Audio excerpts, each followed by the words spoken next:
So I decided to go on a walk to Central Park today. So I took a book with me that I'm currently reading by Colin Jost. However, halfway through my commute, it started raining. So instead, I ended up walking by the places Josh mentions in his memoir.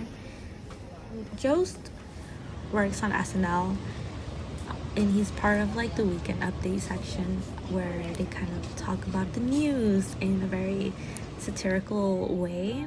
It used to be Tina Fey and Amy Poehler back then, and then Colin Jost and Michael Shea took over, and I really enjoy it. They're both such an amazing duo. So my friend, she's like a big SNL fan. She loves Amy Poehler, and so even now she still loves Colin Jost. So she recommended me to read this memoir called A Very Punchable Face, and he's so funny. And she told me to read it because he has like this one chapter dedicated to his mother, which is so beautifully written. And it's so sad because his mom's a firefighter, and he talks a lot about her and like what she did and how like such of a hero she is to him, and like why he loves strong women. And it's such a beautiful chapter dedicated to his mother. However, there is this one chapter that felt very relatable, especially as a New Yorker and as a student in New York and someone who commutes, because he does talk about commuting at a very young age. And he started commuting at the age of 14 because of school. He starts off the chapter with a phrase that his grandfather would tell him, and I think it's something that every like parent or relative says, and I quote, "Protect your brain," he always told me, "because it's all you got. Your brain is your ticket to wherever you want to go." And it reminded me so much of what my mom tells me, which is, "La única herencia que te puedo dar, que no te pueden quitar, es los estudios," which basically means the only inheritance I can give you that no one could steal is your education. And it's so true. Even now, like thinking about it, it's like, no one can steal my knowledge and my education. Jost explains that he got accepted to Regis High School, which is a private Catholic school in New York City. He had received a scholarship for it that covered his full tuition, which says a lot about how smart he was, but also like the struggles of maintaining that scholarship, of being such a good student. So he lived in Staten Island, and he would have to commute all the way to the Upper East Side for school.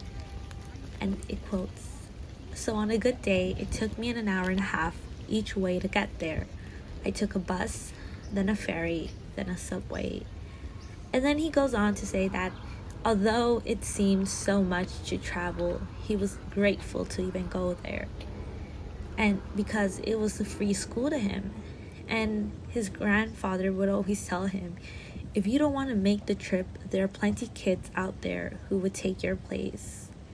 Everyone kind of has heard like a relative or your parents tell the story of like this exaggerated story of like going, like it sounds like they're going on a quest to find a holy grail. Like I had to climb mountains and I had to cross the river to go to school, and like they did that just for school because education was so important for them. And now we don't have to cross rivers or climb mountains in New York City. We take public transportation, and even so, public transportation, especially in New York City, is so scary. And being 14 years old while traveling to go to school, it's intense. It's a lot for a 14-year-old. And Colin Jost says, "I was always on edge when I traveled home alone late at night because, again, I was this boy." Except I was very conscious of never smiling because I was afraid that if I smiled, someone would punch me. I actively try to look sad, and in keeping with my slow to talk, living in my head approach to life, I would invent awful things that had happened to me to tell a robber so he would feel guilty and then not rob me. And even now, as a 21-year-old commuter, I also think that. Like, I also have, like, I feel like I can't look and make eye contact with anyone on the train because, someone could punch me. Someone could think I'm trying to, like, fight them, and it's scary. And especially, like, I'm 21, I think it's scary. Imagine a 14-year-old. It's so scary. However, he talks about how this was so life-changing to him because he says, to this day, I'm always more productive while traveling because I know the journey itself is getting me somewhere, and that frees my mind to be more creative. And then he says, there's a reason it took an American to invent the rocking chair, because even when we're still sitting, we like to feel like we're in motion. And such an amazing part of, like, commuting is, like, the things that you see and the things that you experience. And although it's scary, it's memories that you take with you.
Also, look at my little cup. It is so cute. I love it. And I've just realized that it matches the book too. So, yeah. And, like, this is Colin Jost. If you don't know him, a lot of people know him as Scarlett Johansson's husband, which I find so funny because he's a comedian himself and he's really great. So, check him out. Like, seriously, he's amazing.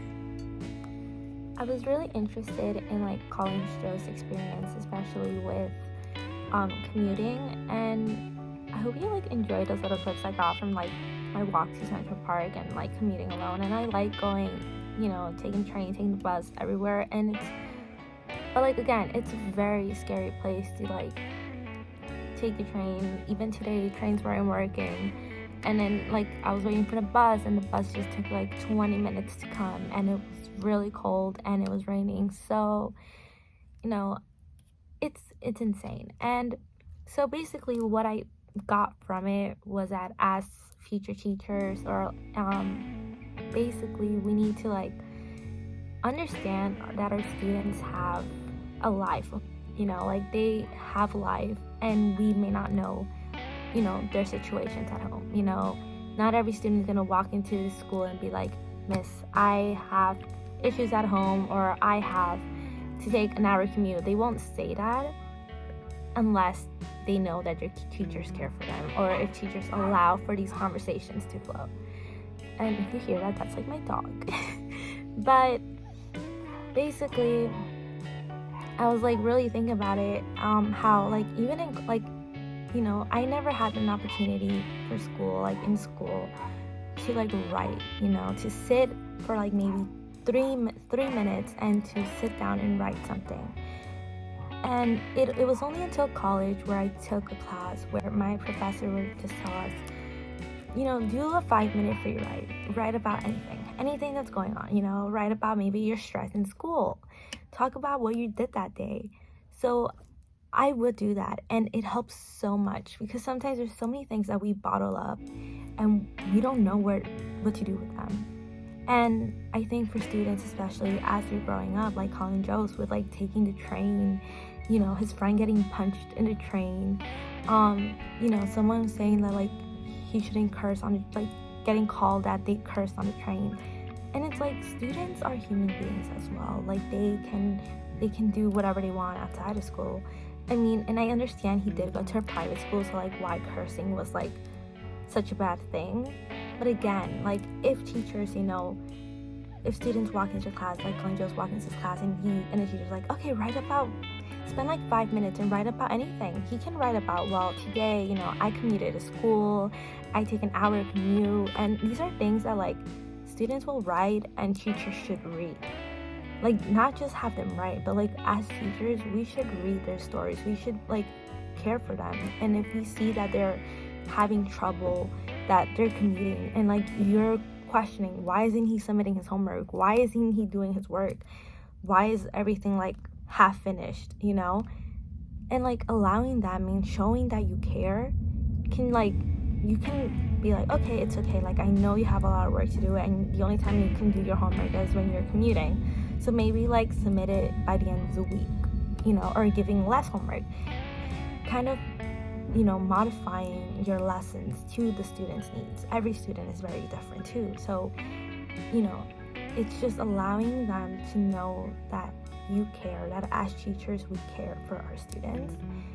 And especially commuting in New York City, it's very insane, it's very hectic. And so, students may come from the Bronx, they may come from Brooklyn, they may come from Staten Island to go to school. And you may think it's so crazy that students will go that far to go to school, but it's like their education is really important. And if they think their education is really important to travel an hour away, then the education they're getting, the teachers they have, should care for them, should put in effort as well. So I thought this whole book was really great. So you should read it. He's also really funny, and it's not like he talks about school the whole entire time. Like, he did go to Harvard, so he does talk a lot about going to Harvard. But if you like SNL and you watch it every Saturday, this is the story that you should read.